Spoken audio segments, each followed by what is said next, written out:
अस्सलामु अलैकुम वरहमतुल्लाहि वबरकातुहू। बिस्मिल्लाहिर्रहमानिर्रहीम। अल्लाहुम्मा सल्लि अला सय्यिदिना नबियिना मौलाना मुहम्मदिन व अला आलि मुहम्मदिन व बारिक व सल्लिम अलैहि।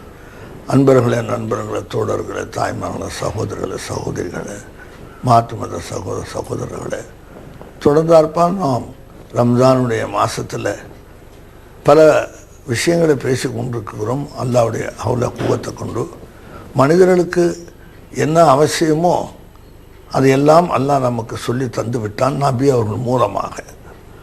அதை நம்ம ஹதீஸ்களை பார்க்காமல் இருக்கிறது காரணமாகவும் பிற நினைவில் மூழ்கி இருக்கிறதன் காரணமாகவும் அது நமக்கு புரியலை. அதெல்லாம் நம்ம தெரியும் போது நம்ம வாழ்க்கை சுபிட்சமாக இருக்கலாம். எப்படி இருக்கணும் அப்படின்னு சொல்லி நமக்கு வகுத்து கொடுத்துட்டாங்க. இப்போ நேற்று நான் சொன்னேன், அந்த பார்வை, அந்த கேள்வி எப்படி எல்லாம் மௌத்தான பிறகு கூட முதல் கேள்வி என்ன, மன் ரப்புக்குன்னு கேட்டு முடிச்சிட்ட பிறகு இதை தான் கேட்பான். கண்ணை கொடுத்தனே என்ன பார்த்த, காதை கொடுத்தனே என்ன கேட்ட, ஹிதயத்தை கொடுத்தனே என்ன நினச்ச, இந்த கேள்வியும் எல்லாம் கேட்பான். மூணு கேட்டே சரி. ஏன்னா முதல்ல அம்மாவுடைய வகுத்தில் நம்ம இருக்கும் பட்சத்தில் அல்லாஹ் முதல்ல வச்சது உடம்பில் காது, ரெண்டாவது கண்ணு, மூணாவது இதயம் ஃபாத். அதுக்கப்புறம் வரிசையாக வச்சுட்டோம் தான். முதல் வச்சது காது தான். அந்த காதை வச்சு முடித்த உடனே கண்ணை கொடுத்தான், கண்ணை வச்சு முடித்த உடனே ஹிதயத்தை கொடுத்தான். இந்த மூணு விஷயத்தை அல்லாஹ் குர்ஆனை சொல்லி காட்டுறான். இந்த மூணை பற்றி நான் கேட்பேன். இதுதான் ரொம்ப புழக்கத்திலே இருக்குது. மனுஷனுடைய உள்ளத்தில் 80,000 எண்ணங்கள் ஒரு நாளைக்கு வந்து போகுது. 80,000 தாட்ஸ் மனுஷனுக்கு வந்துட்டு போகுது. ஆணோ பெண்ணோ, அவன் காட்டு மனுஷனும் நாட்டு மனுஷனும் வந்துட்டு போகுது. அப்போ 80,000 எண்ணங்கள் மனசில் வந்துட்டு போகுதுன்னு சொன்னால் அதை பற்றி சிந்திக்கவே மாட்டேறா பாருங்க. என்ன வந்துச்சு, என்ன போச்சு?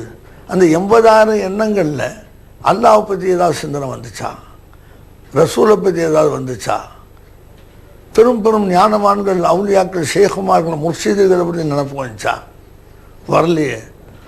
அதுக்கு நம்ம வருத்தப்படவே இல்லை. அப்படியே அது போயிட்டு கேள்விக்கு பதில் சொல்லி ஆகணும். என்ன நினச்சேன்னா என்ன சொல்ல முடியும்? அதனால் 3 அல்லாஹ் படைச்சிட்டான். அதுக்கப்புறம் எல்லா பார்ட்ஸ்களையும் கொடுத்தான். எல்லா உறுப்புகளையும் உள்ளே வச்சு நமக்கு பல்ல தவிர எல்லாம் வச்சு அதை நம்மளை கொண்டு வந்துட்டான். இது குர்ஆன் சொல்லக்கூடிய வார்த்தைகள், ஹதீஸில் வரக்கூடிய வார்த்தைகள்.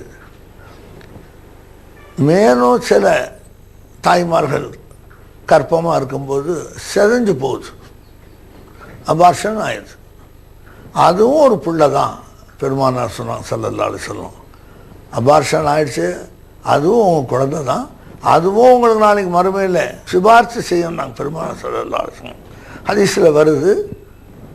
ஒரு கேக் பீஸு அல்லாட்ட பேசுது.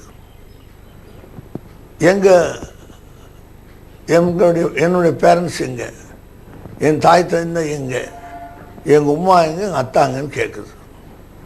ரசூலுல்லாஹ் சொல்கிறாங்க ஸல்லல்லாஹு அலைஹி வஸல்லம்.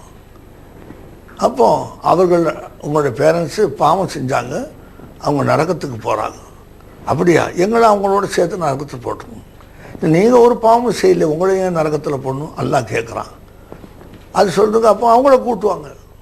நாங்கள் எங்களை உருவாக்கின பெற்ற தாய் தகப்பனை நாங்கள் ஒருபோதும் விட மாட்டோம்னா அந்த கேக் பீஸ் சிபாரிசு செய்யுது, ரெக்கமெண்ட் பண்ணுது அல்லாட்ட.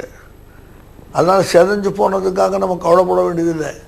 நீங்கள் இப்போ சிந்திக்க வேண்டியது என்னான்னு கேட்டால், கேக் பீஸ் மாதிரி இருக்குது, ப்ரெட்டு மாதிரி, அது பேசுதுன்னு சொன்னால் அதுக்கு நாவு எங்கே, அது பார்க்கணும் இல்லையா? அம்மா அதான் உங்கள் அத்தா அம்மான்னு கேட்டால் தெரியணும் இல்லையா? அது கண்ணு எங்கே இருக்குது?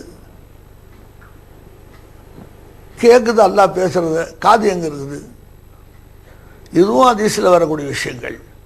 அப்போ நீங்கள் பேசுகிறது மனுஷனுக்கு முழுமையாக ஆனால் தான் பேசுவான்னு அர்த்தம் இல்லை. அப்போ தான் அவன் கேட்பான், அவன் தான் பார்ப்பான்னு அர்த்தம் இல்லை. இதுவும் சிபாரிசு செஞ்சு அந்த பெற்றோர்களை சொர்க்கம் கூட்டு போயிடும். அபார்ஷன் ஆகக்கூடாது, நல்லதில்லை. ஆனாலும் அதுவும் ஒரு புண்ணியம் தான் என்று மார்க்கம் சொல்கிறது தான் உங்களுக்கு முன்னால் சொல்லி காட்டுறேன். அல்லாஹ் தஆலா ஒரு பிள்ளையை பெறுவதுங்கிறது எவ்வளோ பெரிய நியாமத்து, எவ்வளோ பெரிய பரக்கத்து அது. அதனால் யாருக்கெல்லாம் பிள்ளை இல்லையோ, கல்யாணம் ஆகி அவர்களுக்கெல்லாம் அல்லாஹ் பிள்ளையை கொடுக்கணும் அப்படின்னு சொல்லி துவா கேளுங்க. உங்களுக்கும் கேளுங்க, அவங்களுக்கும் கேளுங்க. இந்த ரமலான மாதத்தில் துவா கபூல் ஆகிறதுனால அதை கேட்டுக்கொண்டே இருக்கணும். நல்லது, நமக்கு நல்லது, மற்றவங்க நல்லது. எத்தனை குமரு வீட்டில் உட்காந்துருக்கு பணம் காசு வசதி இல்லாமல்.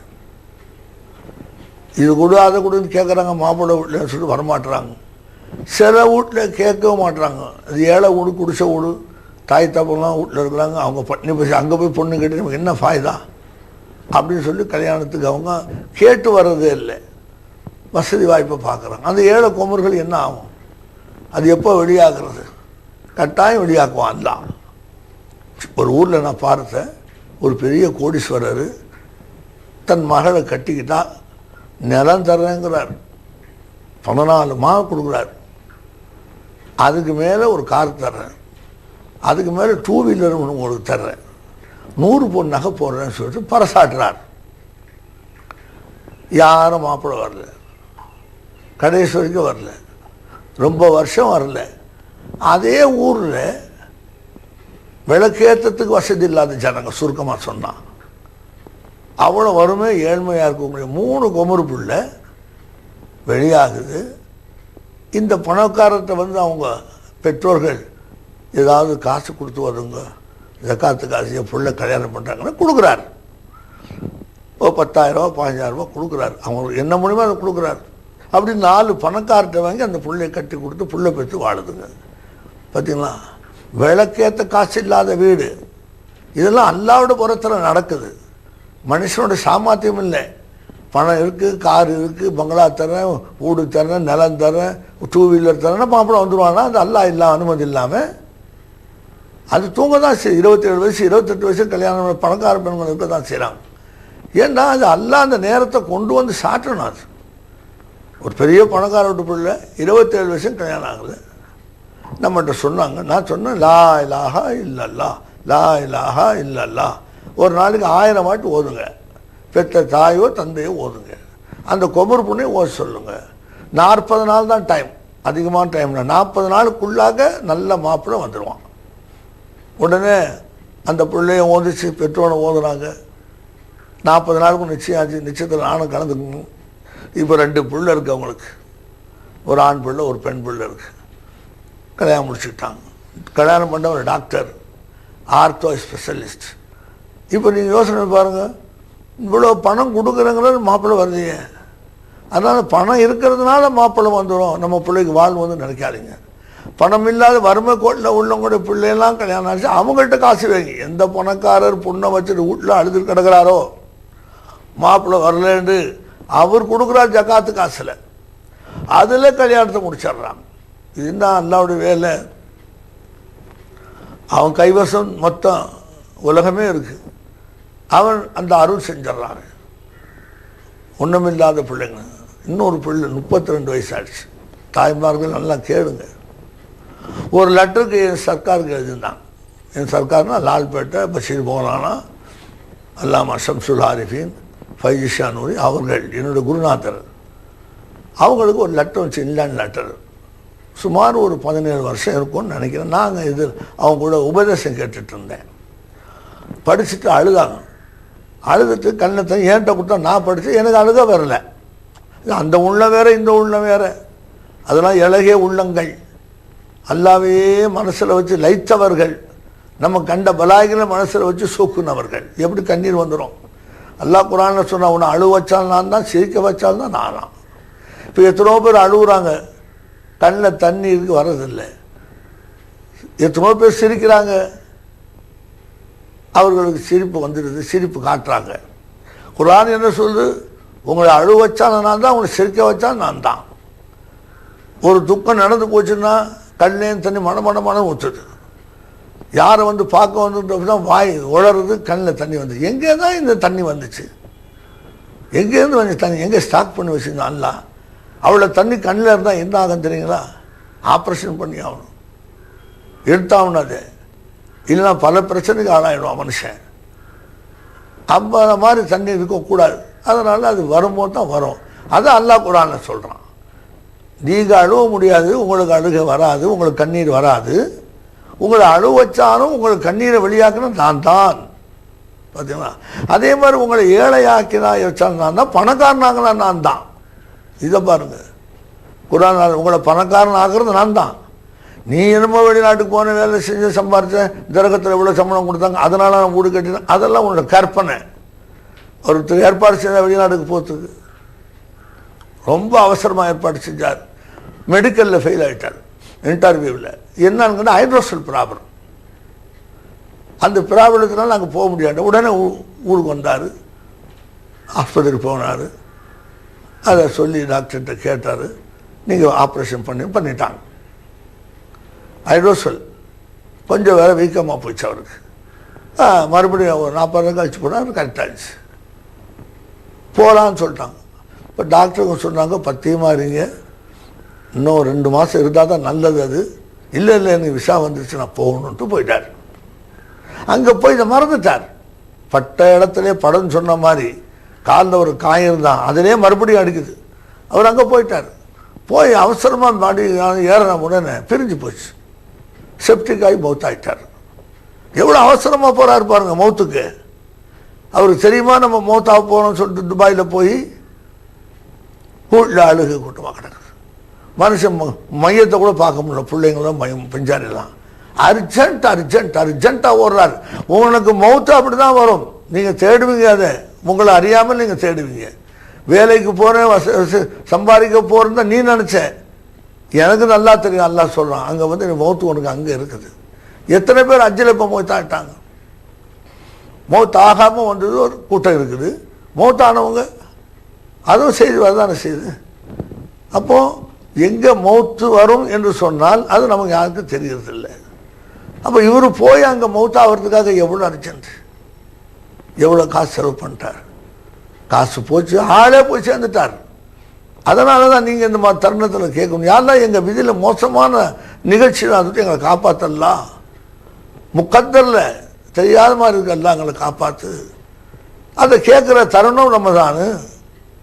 உயர்வான மாதம், சிறப்பான மாதம், சங்கையான மாதம். உங்களுடைய நோம்பாளிகள் கேட்குறதும் எல்லாம் மறுக்கிறது இல்லை. இதை நீங்கள் பயன்படுத்திக்கிட்டு கேட்டு, பணக்காரனாக இருந்தாலும் கேட்டுக்கோங்க. பணக்காராக இருக்குங்க, உங்களுக்கு காசு தேவையில்லைன்னு சொல்லாதீங்க. மனுஷன் தேவையில்லாதவனா இல்லவே இல்லை, எப்பவும் தேவை உள்ளவனா இருக்கிறான். எப்படி போகிற மூச்சு உள்ளே நின்றா போச்சு, வர்ற மூச்சு வெளியே நின்றா போச்சு. சுதி மாதிரி போனாலும் சரி, அப்பா சொல்கிறான் குணங்குடி அப்பா போச்சு. அது போய்கிட்டு வந்துக்கிட்டு இரவு பகலாக 24 மூச்சு ஒரு நாள் கொடுக்குறான். உங்களுக்கு எனக்கு எண்ணத்துக்கு முடியாத இந்த எண்ணமும் இல்லை. ஞானமானது அது என்றாங்க. எவ்வளோ மூச்சு ரொம்ப பாடுபட்டு எண்ணி கொடுத்துட்டாங்க. ஒரு சூப்பி சொல்கிறாங்க 23,600 மூச்சு. ஒரு சூப்பி சொல்கிறாங்க 24,000 மூச்சு. 24 மணி நேரம், 1 மணி நேரத்துக்கு 1000 மூச்சு இலவசமாக கொடுக்குறான். பார்த்தீங்களா?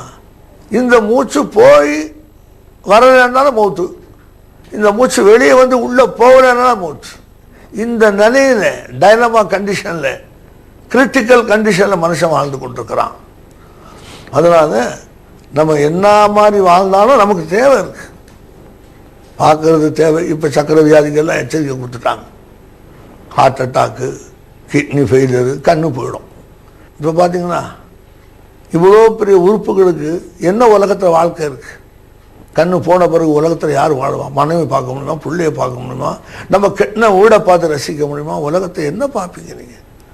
இப்படிலாம் டாக்டர் சொல்கிறாங்க.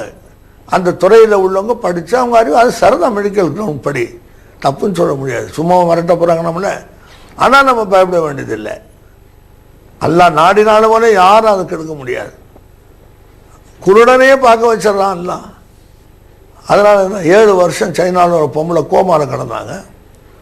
இந்த நியூஸ் பார்த்தேன். புருஷன் ரொம்ப அந்த அம்மாவுக்கு சர்வீஸ் பண்ணுறான், எப்படி பொழைச்சிடுவான்ட்டு. திடீர்னு எந்திரிச்சான். எந்திரிச்சு அவனோட இருந்து ஒரு பிள்ளையும் பெற்றுட்டான், 3ஐயும் காட்டுறான். அதனால தான் கருணை கொலைங்கிறது ஏற்றுக்கொள்ளக்கூடியதல்ல. உங்களால் முடிந்தவரை உள்ள வேணா வச்சுருங்க. நேற்று கூட ஹாங்காங்லேருந்து இந்த பார்க்க 2 பேர் வந்தாங்க, புருஷன் மனை வந்தாங்க. அந்த கல்யாபாரம் செய்கிறாங்க. அவங்க ஒன்றும் ஆச்சரியமாக சொன்னாங்க, எங்களுக்கு வேண்டிய ஒருத்தர் கிறிஸ்துவர், சரி நாங்கள் அந்யோன்யமாக படைக்கும், சரி அவருக்கு கேன்சர் அட்டாக் ஆகிடுச்சு. டாக்டருங்க எல்லாம் பார்த்தாங்க, கீமோதெரப்பி கொடுத்தா. சரி, இவர் என்ன விரும்புகிறாரோ அதை கொடுத்துருங்க. அதிகமாக இருந்தால் 3 மாதம் இருப்பார். வீட்டுக்கு அனுப்பிச்சிட்டான். அவருக்கு தெரியாது. வீட்டுக்கு வந்தாலும் ஒரே தாகம், அந்த வியாதியில் அதுவும் ஏற்படும், வறட்சி. அப்போ அவர் கேரட் ஜூஸ் கேட்டார். அவர் கேட்குறாரு கூட ஆசை, அவர் ஆசை கொடுன்னு சொல்லிட்டாங்க இல்லையா. வேறு ஆப்பிள் ஜூஸ், ஆரஞ்சு ஜூஸ், மாம்பழம் ஜூஸ் தான் கேட்கல. கேரட் ஜூஸ் குடிச்சிக்கிட்டே வந்தார். 40 நாளுக்கு மேலே குடித்த உடனே பெருசாக இருந்த ஓவர் சாதாரணமாகிடுச்சு. வீட்டில் உள்ளவங்க ஒரு ஆச்சரியமாக இருந்துச்சு. என்ன உடனே தூக்கு வண்டியில் நேராக கூப்பிட்டு போனாங்க ஹாஸ்பிட்டலில். டாக்டரை பார்த்தா, என்ன இது, ஓ மை காட், சாதாரணமாக இருக்கிறாரு. உடனே செக் பண்ணாங்க. பார்த்தா சுத்தமாகிடுச்சு, நல்லாயிடுச்சு, கேன்சர் இல்லை. இப்போ ஹயாத்தாகிறார். நேற்று வந்து சொல்லிட்டு போனாங்க. எந்த மருந்து கொடுத்து முடியாமல் போன்னு சொன்ன பிறகு அவர் தாகத்துக்கு கேரட் குடித்தார். உடனே கேரட் ஜூஸ் மற்ற கேன்சர் பேசுறப்போ போயிட்டு சேர்ந்துடுறான், ஆண்டவன்ட்டு போயிட்டான். கேன்சர் வந்து ஒருத்தர் பொழைச்சிட்டாரு, கேரட் ஜூஸ் கூத்துன்னு சொன்னால் ஹாங்காங்கில் உள்ள ஜனங்களும் மறுபடியும் போய் எல்லாம் குடிக்கலான்னு பார்த்தா நடக்கல, போய் சேர்ந்துடுறாங்க. அது அல்லாவுடைய நாட்டம், அல்லாவுடைய கருணை. அதை செய்யும்போது சாவு கடுக்கிற பொழைச்சிக்குவான். ஆனால் நல்லா இருக்கணும் போயிடுவான். தாய்லாந்தில் ஒரு கம்பெனியில் தங்கியிருந்தேன், இந்த மாதிரி பிரச்சாரம் செய்கிறேன். அவர்கிட்ட வேலை செய்ய தகப்பனுக்கு சீரியஸ் என்று ஃபோன் வந்துச்சு. உடனே முதலாளி போயிட்டு வா பண்ண ஆரம்பிச்சிட்டாங்க. உட்காந்துட்டு இருக்கிறேன். நான் அங்கே தான் தங்கியிருக்கிறேன். 10 நாள் தாய்லாந்துடைய சங்கத்தில் பயான் செய்கிறேன். அந்த நேரத்தில் அங்கேயும் ஃபோன் வருது, பையன் மவுத்தாயிட்டாரு. இவர் அதிர்ச்சியாக போயிட்டார். தகப்பன் சக்கராத்தில் இருக்கிறான்னு சொல்லிட்டானு போனார். பையன் போயிட்டான்னு சொல்கிறான்னு சொல்லிட்டு உடனே என்ன கேட்டார். ஏதோ அவ்வளோ சாமானியம் சொல்ல மாட்டாங்க காக்கா, ஒன்று செய்யுங்க, ஒரு ஃபோன் உங்கள் வீட்டுக்கு போடுங்களேன், ஒரே ஊர் தானே. அவர் போட்டார். போட்டோன்னு ஆமாங்க அவர் இருக்கிறாருங்க, யார் போயிடுவான்னு பார்க்க வந்தார், அவர் தகப்பன் இருக்கிறாரு, எல்லா ஏற்பாடும் அவர் செஞ்சிட்ருக்கிறாரு. அவர் மௌத்தாயிட்டார். இப்போ யாருக்கு வந்தாருங்க அவர்? நல்லா யோசிங்க. அல்லாவை பற்றி புரிஞ்சுக்கோங்க. இத்தக்குல்லா ஃபத்தக்குல்லா வத்தக்குல்லா. அல்லாங்கிறதுக்கு அர்த்தம் என்னங்க? அதுக்கு அர்த்தமே இல்லையா? அப்படி அர்த்தம் இல்லாத பேரா?